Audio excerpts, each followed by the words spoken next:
So, tell the camera what you are. Hi, I am Michael Jones.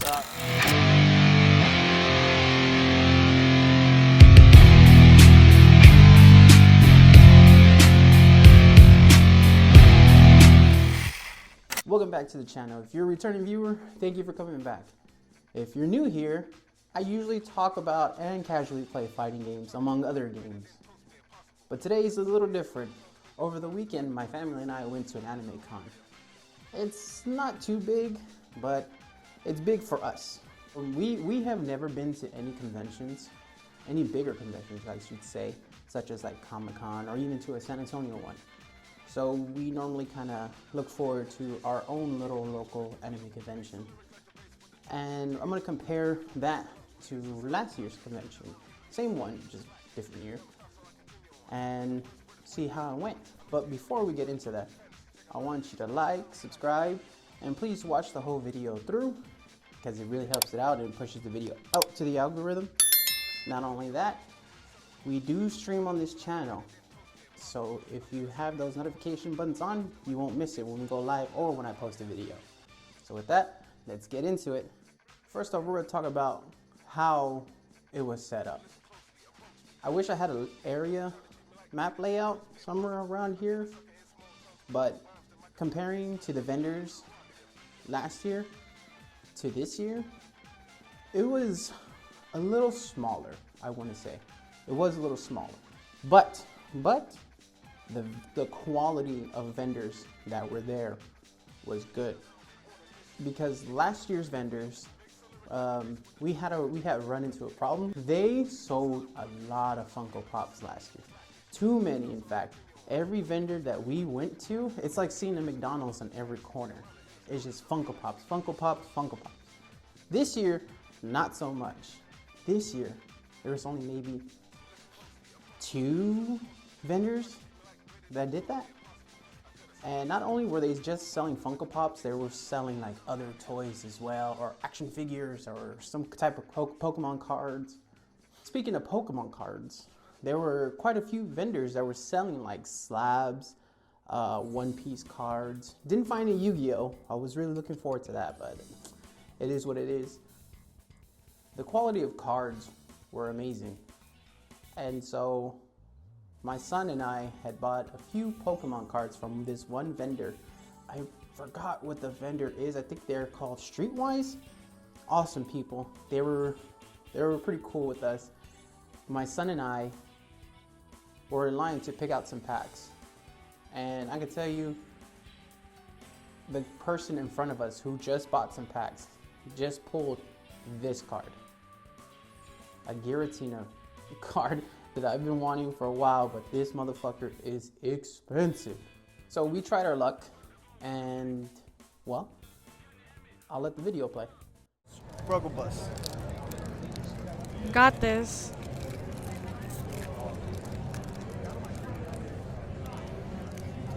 Ooh, these things are hard to open. Shit. I think I see a shiny one. Ooh. That's a Nice! yeah. Yes! That's a bull! Yo, Wow. That's a bull! Dude, I think I got hot hands today. Like, You gotta sleeve it. You gotta sleeve it, dude. Boom. And top load. And a top loader. You got a full. That is a crazy pull, son. That is crazy. And that was his first pack too. First pack magic right First there. pack match. My son pulled that card. It was his first pack, and he pulled that card. He was super excited. He would not stop talking about it. And it just brings me back to when I was young. Whenever, on my birthday, my mom had bought me Team Rocket Pokemon cards. We weren't the wealthiest, but my mom made ends meet. And she knew I loved Pokemon at the time. So this is the time where Team Rocket packs were being brought out. My mom bought me 3 packs, and I was hoping to get that Dark Charizard. And last pack magic, I ripped it, and there was Dark Charizard in front of me, and it's still in my mind vividly.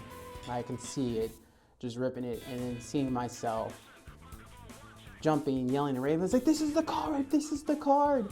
I'm so excited, oh my God. My mom was just like, yeah, she's like, I don't know what's going on. But it was cool. And then seeing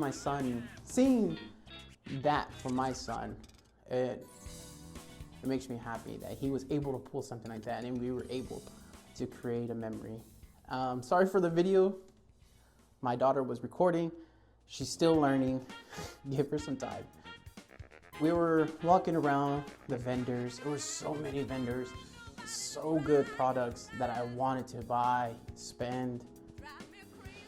Yeah, I just didn't have the budget because we wanted to get some autographs. My daughter likes watching Spy X Family. And last year we got the dub voice actor of Anya. We were able to get her autograph. She took a picture with her. She was super excited. Announced the guest this year. They had the voice of Lloyd and Yor. And my daughter was super excited and she had to get their autographs. The voice of Anya was supposed to be there, but she had to back out. It's okay. She already got it. As soon as she got it, she got a picture with it, and here it is. She was super excited. She was very, very happy. It was worth it. It was worth to see her smile. Not only that, my son got in there too. So he just jumped in there. It's okay. He watches anime every now and then, but he was cosplaying as Goku, so it was cool. It was a good moment to see. That was for my daughter. And not only that, I got to see one of the people I've been wanting to see for maybe 10 plus years. And that was Lindsay and Michael Jones. Those are the people I've been wanting to see forever since the Rooster Teeth days, since they became Achievement Hunter. I'm 34 years old, and I've been wanting to see these guys forever, since I was 19. I've been wanting to go to an RTX, to any kind of convention just to meet anybody from Rooster Teeth. And I'm glad the first people I got to meet were Lindsay and Michael. They were funny, they're hilarious. I still follow them from time to time. I don't really watch Ruby, but she's very good. I do play cross tag battle with my brother every now and then. I mean, he owns me on that. But it's cool to meet her. She was the nicest person in the world. We were just chatting. Like she made me feel like we were friends. Like we've been friends for a while. We're just catching up. Meeting Michael was awesome too. Nice guy, humble, very cool. And not only that, my daughter got to get an interview with him. I was supposed to interview him. My daughter wanted to do the interview. She kept on insisting that she wanted to, because when she grew up, she wants to be a teacher, and so she feels like she needs to do it. So I was like, okay, go ahead, do your thing, and I will put that at the end of the video. So it'll be the whole interview, put that video at the end of the video. After that, we went to shop around, and there were so many vendors, so many cool people, so many cosplayers that we wanted to take pictures and interview with, but we didn't really have the time because the show floor was only open till 6, and we decided to wait in line for the voice actor, Eren Yeager and Inosuke. That scene right here. I think his name is Bryce. Don't get me wrong. Don't get me. Don't tell me. I don't know. But I don't watch dubs, but my wife does. So she wanted to get an autograph of them, and this happened to be the biggest guest of the whole convention. So we waited for maybe 2+ hours, and this guy was amazing. Waiting in his line was awesome because he was doing the voices of Inosuke or Eren, just hearing him interact with the kids, giving people some feedback, like giving people advice on how he does the characters' voices and how you can do it too. I wish I could get a recording, but I didn't want to like not steal, but you know, I just didn't want to be rude. But he was a nice guy. I didn't really get to chat with him because I was taking care of my 2 younger ones, but my wife wanted the autograph from him, so this was her thing, and she got an autograph of Eren Yeager, and she loved it. We waited 2+ hours. I was gonna get her that autograph no matter what. I would wait in line for 3 hours, 4 hours, just so she can get that autograph. It was a great time. Was it worth it? I would say yes.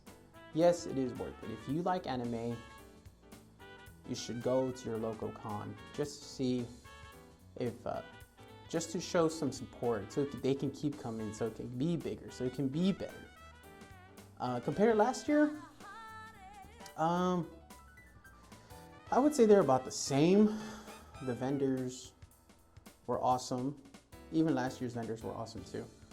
But the lack of Funko Pops was icing on the cake. Just seeing like statues and other things of anime was awesome. Shirts were great. It was a lot that we wanted to get, but just really didn't have the budget for. But it was. I wouldn't take anything back. I would do it again if I could. I would go for a 3-day pass and record everything and try to interview as much people as possible. But with the time and the budget that we had, we only could get 1 day. So I'm comparing 1 day to last year's 1 day. And I believe that last year was not as good as this year. I think this year was probably the best year so far for AnimeCon, and I hope it becomes bigger next year, maybe with more guests and more vendors. So that, I think this year was really good. Really good. That'd be probably like a 7.5 out of 10 if you want to give it a star rating. Now we're at the end of the video. I just wanted to give this out because I told my daughter I would put the video, put it out, put it on YouTube and show her interview. So with that, please like, subscribe. If you can, if you got to the end, please tell me what kind of stories you had. I mean, what kind of people were you looking forward to meeting? And what's the coolest thing you bought at a anime convention or any convention for that? Not only that, if you like this type of content and you want to see us to go more conventions, please like the video. Leave a comment down saying more, please, and we'll be sure to try to get that out for you. There is another con coming up, so we probably want to go to that too. With that, thank you so much, and here's the interview. So tell the camera what you are. Hi, I am Michael Jones, formerly of Rooster Teeth before it horribly went under. I'm also the voice of Sun Wukong from RWBY, Sting in Fairy Tail, Achievement Hunter, all that stuff. I eat fast food. Google me, that's what I do. So how long have you been doing this? I've been doing this about 14 years now. That's a long time. It's a long time. I'm almost 40 now, unfortunately. It sneaks up on you real fast. So what is it like to be like in backstage doing all this? It's very interesting. It's a lot of fun. It can be exhausting, but I'm super fortunate to be able to do it. It's something I never planned on doing or attempted to do. I made videos on YouTube for fun, and Rooster Teeth basically saw them and said, hey, you want to move to Austin, Texas to come work for us at a production company? And I went, I have no idea what any of that means, but I guess. Yeah. And so I quit my job and I moved to Texas, and that was 14 years ago. Wow. So I'm super fortunate I still get to do stuff like this. I mean, the company's not around anymore, and I'm still getting to come to conventions, travel all over the place, meet tons of people, meet other voice actors that I've been a fan of. It's very cool. I'm very, very lucky. What anime do you like the best? Oh boy, I mean, obviously grew up on Dragon Ball Z. More recent anime, Demon Slayer, was a little Demon Slayer, Attack on Titan, Fairy Tail, RWBY, Full Metal Alchemist is a classic. I'll pretty much watch anything. I like to watch things that are under 500 episodes because those can be a little much. One Piece is cool. I do not have the time. But if it's 26 episodes, I'll watch anything. Me too. I can't watch anything that's like over 500. Oh my God, under. it's impossible. It's impossible to keep up. I don't even have time to play video games anymore. I know. Do you have any questions there, John? No? Nope. Okay. Well, thank you very much. I appreciate it. I got one question. Yes. What kind of food that you eat? What kind of food? Oh, everything. Mostly fast food. McDonald's, Chick-fil-A, any kind of like weird, gross thing. That's usually what I have to eat. Chick-fil-A is my favorite. Chick-fil-A is good. Okay, Yeah, I got someone from the Chick-fil-A cart here gave me 6 sandwiches yesterday. I was very excited about Do that. you play Pokemon? I do play Pokemon. I'm actually playing the Pokemon trading card game right now. Pokemon trading card game Pocket on the iPhone. I can't put it down. I catch a Bulbasaur. It's a full art. Yeah? Oh, that's cool. It's in my stepmother's backpack. Pokemon's still going. I was 10 when it came out, and it's still going. I finally feel like a boomer, where I'm like, what are these Pokemon? I don't know these. Who are these? Where's Charmander? What kind of game that you play? My favorite game I like to play, Dark Souls, because I'm a masochist. I like to torture myself, but it's fun. What kind of board games you like to Board play? games? Oh, that's okay. I don't play that many board games. I just got a dartboard, which is not really a board game, but it just makes me feel old talking about it. I like to stand around and throw darts and then take a nap. Do you have a Nintendo Switch? I do have a Nintendo Switch. Yes, it might be in my bag, I'm not sure. It's in my hotel room. I don't go anywhere without it. So you don't have a house? What? No, I know. I have a house. I'm in a hotel room here. I don't live here. I brought it with me. Who brings Nintendos to? Like Who does that? He's dogging me, dude. Do you play Halo? I play Halo. Yeah, played a lot of Halo 2 and a lot of Halo 3 back in my day. Is that supposed to be Halo? That was a show made in Halo. Yes, that Lindsay's in. It was a show called Red vs. Blue, and they made it inside the video game Halo. I'll show it to you when you get home. That was all my questions. That's it. Hey, thank you very much. Appreciate it. Thank you. Thank you for the interview. Thank you very much. It was a pleasure meeting you. Thank you very much. I know that you'll be back.